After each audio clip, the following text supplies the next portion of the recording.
Russia has been able to keep the war in Ukraine going for over 10 years, while Ukrainians keep hitting their ammunition depots and supply trucks. How have they been able to do it? And what can NATO learn from that? Today I will be telling you about Russian railway troops and how they play a primary role in sustaining the invasion of Ukraine and terror against Ukrainian people. So, who are these Russian railway troops? My friends, my name is Artur Rehi and I am an Estonian military blogger and reserve soldier. If you like these videos, you can become a monthly member and buy me a coffee, and I'll be butchering monthly members' names into oblivion with my Estonian pronunciation at the end of every video. If you wanted to go from Tallinn to Vilnius or from New York to Chicago, what would you do? You would probably take a plane or drive there. Well, not in Russia. If you were in Russia, you would take a train. To travel through the vast lands in Siberia, for normal citizens, there is no other way, and even more so if they need to transport something. Russia has over 122,000 kilometers of railway lines and it transports around 90% of cargo by rail. If we look at where Russia has their plants for all their ammunition and tanks and anything else that the army needs, they are usually either around Moscow or in Siberia. So while people in Russia need the railways, Russian army needs it much more. Every single piece of equipment and manpower that moves from Russia to the front line in Ukraine has to be moved with trains. And that is a big problem for Russians. If you're moving all of your stuff only through railways, then it's extremely easy to destroy all of your logistics by blowing up a bridge or damaging the rail lines. That is why Russia has 25,000 to 30,000 troops constantly performing the task of rail services. That's over 10 brigades worth of soldiers. These troops protect the railways from sabotage, construct new lines, and help to move equipment on the rail lines. In Russia, this unit has a long history. They were first established in 1851 by Emperor Nicholas I and were the very first unit of its kind in the world. Railway units were used for military purposes to build a new 300-kilometer railway during the Russo-Turkish War in 1877 to 1878. When the Russian Empire collapsed, the Soviets were quick to take over those units. Soviet railway units were formed in October 1918 and played an important role in both the Civil War and the Second World War. By 1918, the Red Army had 23 armored units in its rail forces. By the end of 1919, there were 59, and by 1920, 103 units. In the Second World War, they were vital for the Soviet Union's war effort. Tens of thousands of soldiers served on their railways, and during the war, they rebuilt and constructed 117,000 kilometers of railway. But this important role didn't continue forever. After World War II, most countries in the world started to disband their railway troops, and in the Soviet Union, their importance began to lessen. As the Soviet Union was collapsing in the 1990s and most Eastern Europe was liberated, the Russian army got into two wars over Chechnya, a small breakaway region in the Caucasus. During the two Chechen wars, the Russian railway troops once again played a key role. They not only moved troops, but also protected railways, which were critical for logistics and communication of the invading Russian army. In the First Chechen War, Russia expected a quick victory and didn't fully prepare for the offensive on Grozny. Coordination between air and rail transport was essential to move troops from across the country. Military trains traveled up to 1,200 kilometers daily, but short train station platforms caused delays as military trains often had over 100 carriages. Russian forces advanced on Grozny from 3 directions, but did so slowly and without coordination, giving Chechen fighters time to strengthen their defenses. Alongside issues like poor intelligence and inadequate preparation for urban warfare, this resulted in enormous Russian casualties. Chechens quickly realized how vulnerable the rail network was and started to destroy bridges and tracks leading into Chechnya. Despite all these logistical nightmares, the railway troops came in clutch, proving once again that in Russian army, when things go wrong, you just need to throw more manpower at the problem. They secured trains carrying troops and supplies, rebuilt destroyed infrastructure, and repaired bridges damaged by Chechen rebels, restoring key rail lines and power connections. In the Second Chechen War, the Russian railway troops focused on restoring railways damaged by insurgents, clearing mines, and fixing tracks. Armored trains became critical for protecting cargo and provided cover for demining teams. These trains carried repair crews who could replace damaged tracks within hours. The Russian railway troops' experience with IEDs in Chechnya helped to train them for future conflicts in Ukraine and Georgia. And they indeed used those units again to invade other countries. For example, the rail traffic on the Abkhaz section of the Georgian railway was suspended after the 1992-93 war. In May 2008, a few months before the intervention in Georgia, Russia deployed its railway troops to rebuild the Abkhaz section of the railway. They used that restored railway to transport military units and equipment during the August 2008 war. After the war in Georgia, in 2010, Defense Minister Anatoly Serdyukov introduced military reforms which reduced the size of the logistical corps, especially the railway troops, and even raised the possibility of disbanding it. These plans were, however, stopped in 2012, when everyone's favorite war criminal and train enthusiast Sergei Shoigu took over as the new defense minister. It's unclear exactly when the first railway units started operating in Ukraine, but by February 2015 they were already active in Donbass. Before Russia's full-scale invasion in 2022, the railway troops gained attention for building the Zhuravka-Millerova railway line, designed to connect occupied parts of Luhansk and Donetsk to Russia, while avoiding the Ukrainian-controlled areas. In 2021, they ramped up preparations for the invasion of Ukraine, moving equipment and troops from eastern and central Russia to the western and southern regions, including occupied Crimea. Starting in March 2021, they transported units using over 200 trains to Belarus for the Union Resolve military exercise, which turned out to be a warm-up for the invasion. This massive logistical undertaking shows Russia's ability to rapidly mobilize and reposition forces across vast distances, leveraging its extensive railway network for strategic advantage.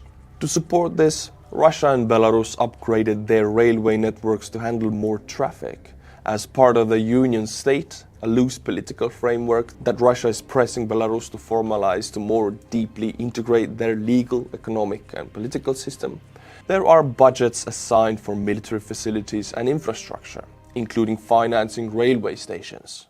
For the Russian military, investments in upgrading Belarus railway and improving the network have been key in the smooth mobilization of its troops into Ukraine. In 2020, 260 kilometers of track in Belarus was upgraded with Russian investment. Recognition that the railways were fundamental to the Ukraine invasion prompted reports of saboteurs on the railway lines in Belarus who deactivated or destroyed train signaling systems, which caused the trains to run more slowly, delaying supplies. Upgrades were critical to sustaining the high tempo of operations during the beginning of the invasion, but the strain on the system revealed its limits. By early 2022, the system was so overloaded that it disrupted civilian travel and created a shortage of train platforms. This situation showed why it's crucial to balance military needs with civilian infrastructure, a lesson every country should keep in mind when preparing for large-scale conflicts. Are you preparing for a large-scale conflict? Keep that lesson in mind, my friend. During the beginning of the invasion, Russia's railway troops were not fully utilized, mainly providing support in Belarus and Russia. The initial strategy aimed for a quick capture of Kyiv, hoping to cause Ukraine's collapse and end the war swiftly. Because of this, Russian forces bypassed key railway hubs, prioritizing speed over securing supply lines needed for a longer campaign. For example, railway hubs in Chernihiv and Nizhyn were surrounded but not secured, while Korosten wasn't even attacked.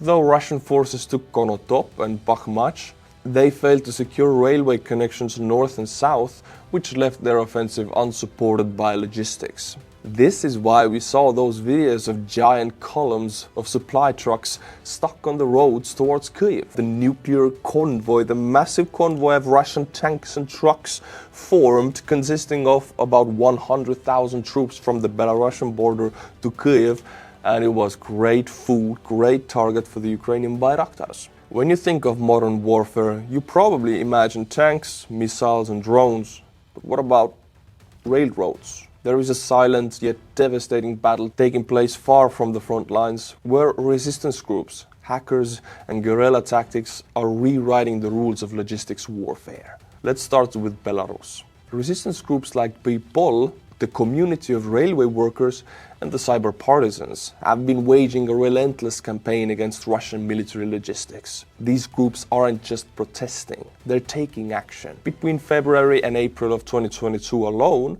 over 80 acts of sabotage hit Belarusian railways. We're talking about everything from arson of relay cabinets to full-scale cyber attacks.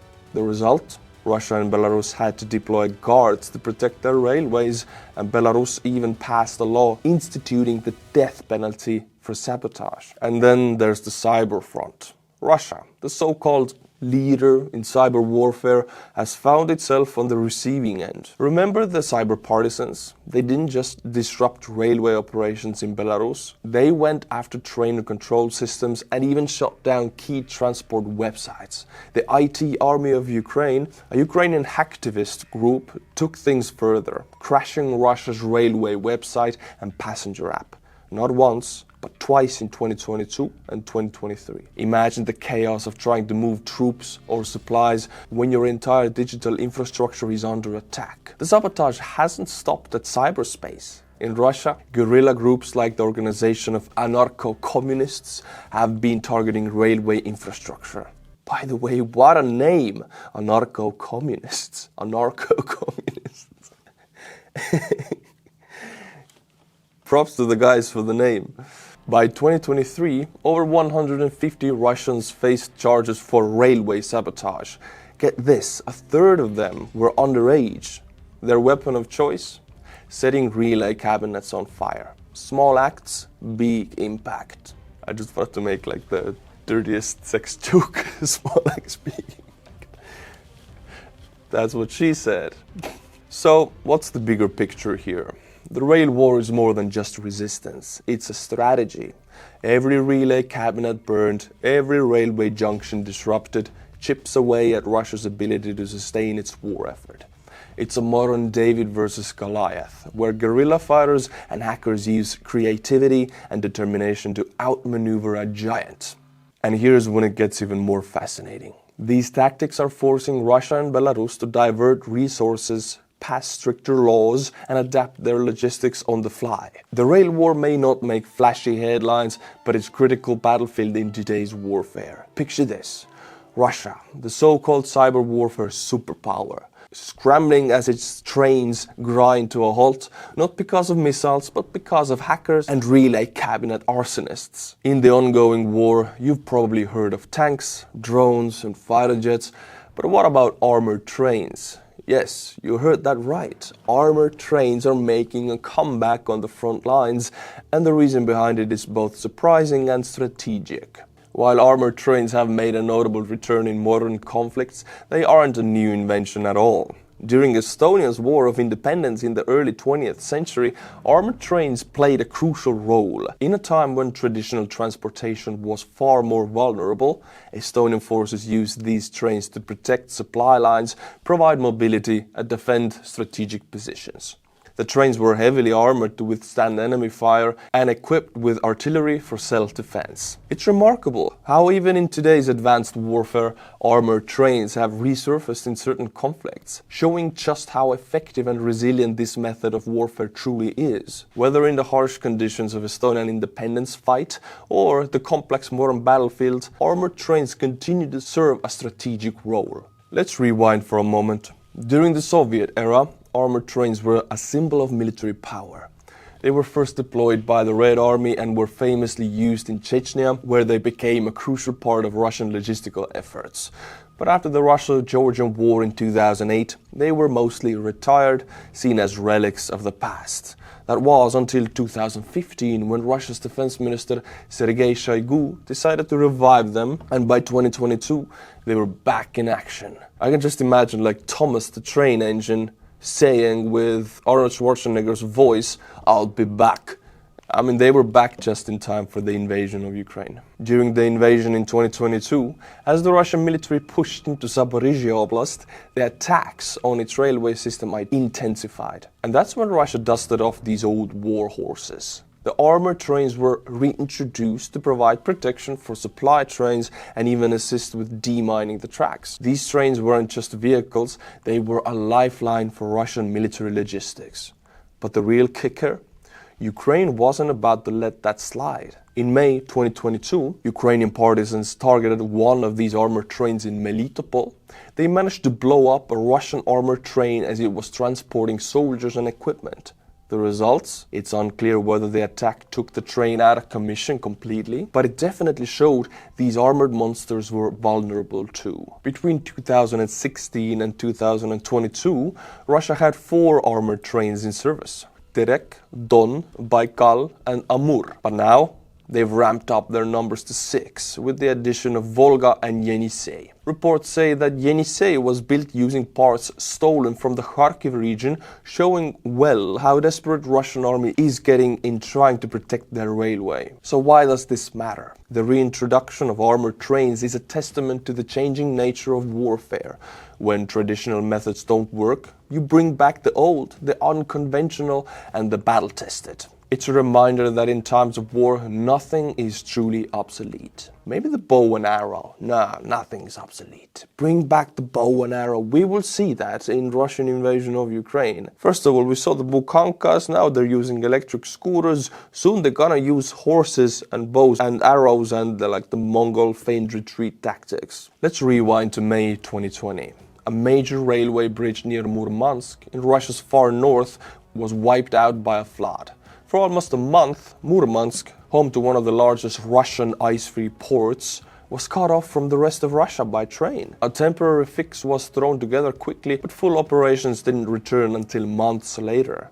Now imagine that same scenario playing out on critical part of the Trans-Siberian Railway in the middle of nowhere. We're talking about delays stretching not for days or weeks, but potentially for months. So, if the rails are down, why not just use trucks, right? Easier said than done. The Russian army's truck fleet is, well, let's just say it's not winning any awards from readiness. According to military experts, Russia doesn't have nearly enough trucks to keep the supply lines going beyond 90 miles from their main bases. And that was before Ukraine began picking up their vehicles like a hawk snatching prey. I mean, there's a reason why Russians brought back the 1970s Bukhanka vehicle. I mean, this is a full Scooby-Doo van, goes maximum 50-40 miles per hour and makes a funny noise, and it's not armored. You can take out this truck with one shot from one pistol to the strategic location. And they're using tens of thousands of those. Russia is so short on trucks that they've resorted to slapping on makeshift armor, trees, sandbags, you name it, and even started relying on trucks bought from Belarus. But here's the kicker. Ukraine's been hitting these vehicles hard. Insert a sex joke here. I just want to make so many sex jokes in this one. I mean, Ukraine has been destroying thousands of them. That's forced the Russian military to scramble for civilian vehicles just to keep things moving. And this isn't just a Russian problem. It's part of their strategy in Ukraine. Almost all of their major offensives target railway junctions. Key hubs like in Kupiansk in the north or Pokrovsk in the southeast. Capturing these would give them a huge edge in cutting off Ukrainian supply lines and using rail to deliver to their own troops. But Ukraine isn't just sitting back and watching. Ukraine has been striking back hard. So many sex jokes just want to happen. Insert another one here. You guys, you who are viewing, just imagine one. In places like Kursk Oblast, their counteroffensive hasn't just disrupted Russian rail operations, it's given them a valuable intel, like schedules and supply routes, And let's not forget that there's special forces operations deep into Russian territory where Ukrainian forces have targeted rail connections to throw the whole system into chaos. Here's the big takeaway. Russia's rail system is the backbone of their military logistics, but it's also a single point of failure. With every bridge they lose, every truck destroyed, the cracks grow wider. You know what else grows wider? Okay, I'm not gonna go there. Let's go on. How long can they keep it rolling before the whole thing derails? Russia's railway troops' legacy lies in their ability to adapt and prove its value. From conflict zones within Russia to war theaters abroad, they've built a reputation as the ultimate problem solvers, efficient, effective and fast. Their involvement in Ukraine war has only cemented their role as cornerstone of Russian troop mobilization. In Ukraine, their expertise has been indispensable, laying tracks to bypass contested areas and ensuring supplies reach the front lines. The Russia's railway troops has even revived armored trains, those fortresses on wheels, to protect their logistic operations in active combat zones. But here's the challenge. Sustaining this operational tempo is not an easy feat. Funding might be significant, over 9.5 trillion rubles for defense through 2025, but the Russia's railway troops isn't exactly on the top of that priority list. High-tech branches like aerospace forces and strategic missile units get the lion's share of the resources, leaving the railway troops to fight for scraps. It's not only funding. Training, recruitment, both are facing giant setbacks. Even with flashy engineering competitions to scout new talent, Russia's tech and engineering sectors have been hollowed out by sanctions and brain drain. Over 100,000 specialists fled from the country when the war started, leaving gaps that are hard to fill. You know what else is? I know someone who can fill that gap. The sanctions, they've hit hard. Oh my god, it's just insert as many sex jokes here as possible. The sanctions have hit hard. Key components like cassette bearings for high-capacity rail cars are no longer locally available. By late 2022, 10,000 rail cars were sitting idle because of missing parts, forcing Russia to rely on costlier imports from China and Uzbekistan. Despite this, Russia is doubling down on its eastern pivot. The Baikal-Amur main line, or BAM, is a centerpiece of this strategy. A colossal project aimed at boosting trade with China and the Asia-Pacific. But even here, the Russia's railway troops represent just 5% of the workforce. A shortage of skilled labor and the absence of migrant workers has left this project grinding slowly forward. On paper, Moscow has big plans. Billions of rubles being funneled into railway upgrades, with Putin personally greenlighting bailouts and emergency funds. Yet, as always, Russia's grand ambitions risk falling victim to logistical chaos and mismanagement. And here's the big question. Can the Russian railway troops maintain their momentum? Without better training, more investment and clearer strategy, they risk becoming a relic of the past rather than a vanguard of Russian logistics. Their success and survival depends on bridging the gap between grand Kremlin promises and cold, hard reality. The Russia's railway troops may have powered Russia's war machine for decades, but the cracks are showing. Will they adapt or derail under the weight of Russia's ambitions? What can NATO learn? It was once said that the wise learn many things from their enemies. So what can NATO learn from Russian logistics? In the current war in Ukraine, both Russia and Ukraine extensively use their rail networks and have assigned units to protect them and handle logistics for them. This gives both of them the ability to transport more ammunition and equipment than NATO. In addition, NATO's railway maintenance and repair capacity is much more limited than that of Russia, at least in part due to the lack of railway units and experience. NATO nations have increasingly prioritized road and air transport for logistics, which, while fast and flexible, cannot match the volume or efficiency of rail networks in large-scale conflicts. This disparity exposes a significant logistical gap. Russia knows that this is NATO's weak point. NATO's European allies depend heavily on integrated transportation networks to move troops, equipment and supplies. Without these systems, the alliance would struggle to deploy reinforcements to counter or deter a Russian invasion. At the same time, there are increasing signs that Russia is already targeting Western networks with sabotage and cyber attacks to test its ability to disrupt these critical systems.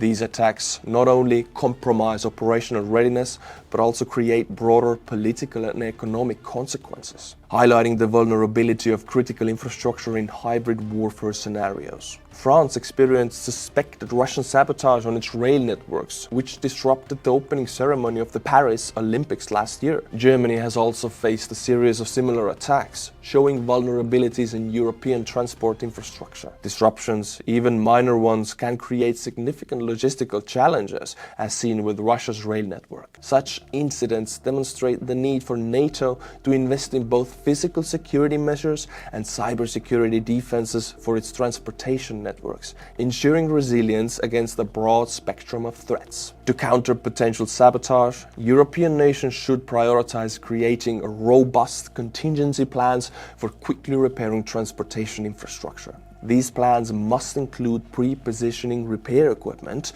training specialized units for rapid response, and improving coordination between civilian and military entities responsible for infrastructure.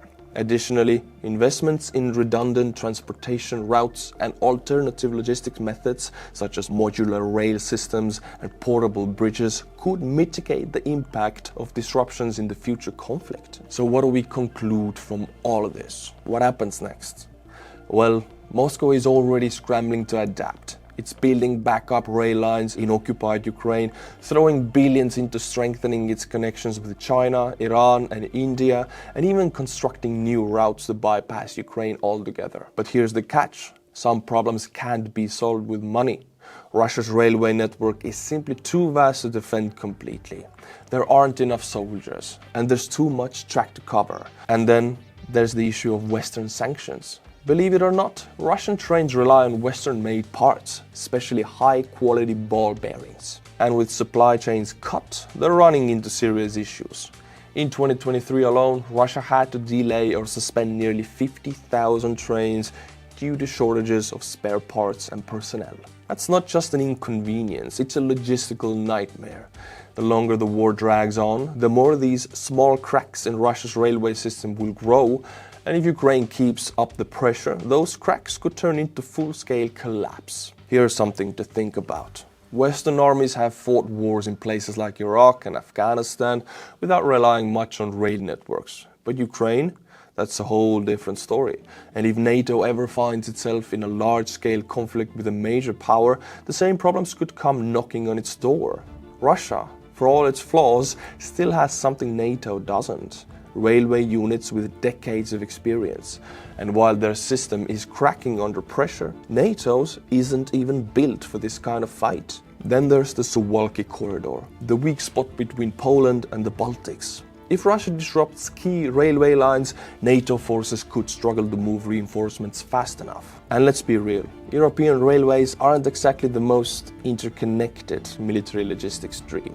With attacks on railways becoming a core part of Russia's playbook, it's no longer just about moving troops, it's about keeping the supply chain alive under continuous attacks from capable enemy. That's something that NATO has never really faced. So is NATO ready for this? Or is it time for a serious rethinking of our logistics? My friends, these videos take a lot of time to make, a lot of research, and a lot of editing, so these are only possible thanks to the monthly members on Buy Me a Coffee. And if you like this video and other videos on my channel, definitely subscribe to the channel and become a monthly member on Buy Me a Coffee. Link is in the description below. Until my next video, my friends, Slava Ukraini, and bye-bye.